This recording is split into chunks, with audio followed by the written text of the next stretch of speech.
good morning. My name is Jaime Morera. I'm going to talk about the mix of use. I'm sure that everyone here think every day what happened with the city, what is the cause in what we live. And this is only the product of many years of growing the city with no planning. Bogota started growing since very fast since 1960.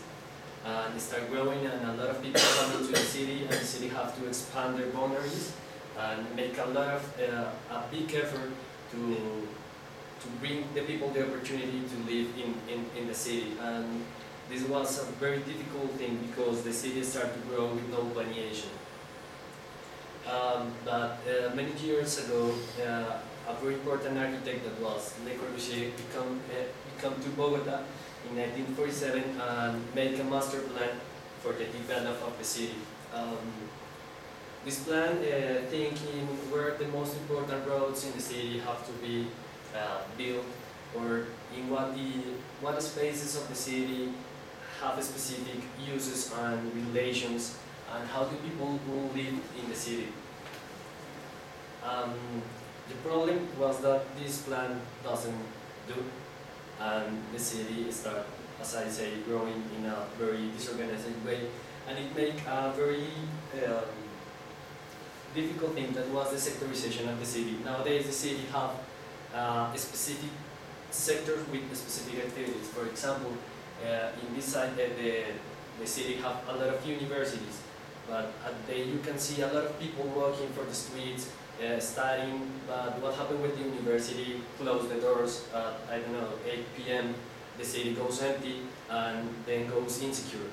This case also passed in the international center where the people work and work all the day, but when they go home, the city also goes empty, and there are a lot of factors that affect the way the people live in these sectors.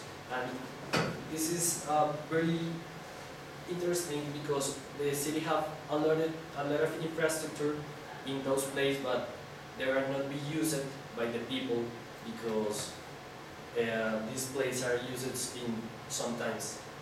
Other factor is the housing. Bogota have no or have a very expensive price for the land in the center of the city, and for that reason the people have to go to live and build their houses in the peripheries of the city. And this is a problem for the city because the city have to make a big effort to take all the services to these places.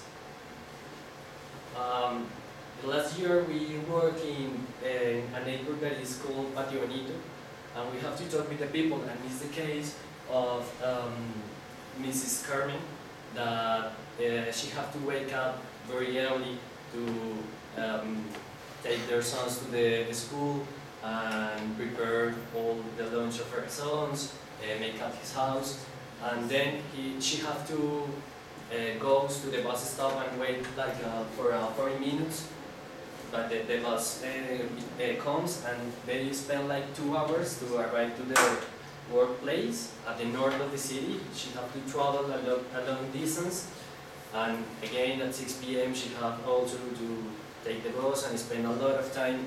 And this is not the only case. There are a lot of cases in the city of persons that have this problem and have a very difficult situation.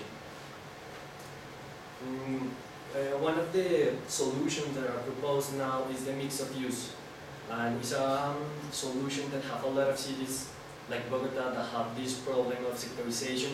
And the idea is that in one side the people can find a lot of services, like housing, offices, trade, and the people didn't have to travel long distance to get those different services.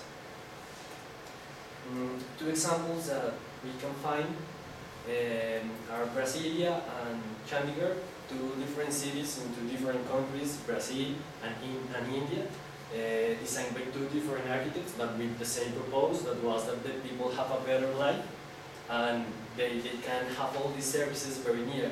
One of the main ideas was that the people didn't have to walk to the different destinies spending more than 15 minutes walking, and that was the deal. Some of the solutions that the mix of use can make to the city first are the congestion of the road network, second, long travel times, and this is because when you have all the services near, you didn't have to take the bus and congestion the roads, the networks. Third, the insecurity, and fourth, death of some parts of the city, that I talked about before. And finally, a lot of people think that this could be like a utopia, because it's very difficult, but I think that it's one of the better solutions that the city can use nowadays to solve some of these problems. Any questions? Yes. What is the paper of the ecological system in the city? The ecological system is really important because it's a thing that in a lot of cities they are not taking into account, and it's very important for the environment. Also, this system tries to integrate the environment with the city, and the people can use all the things with, I don't know, for example, recreation or something like that.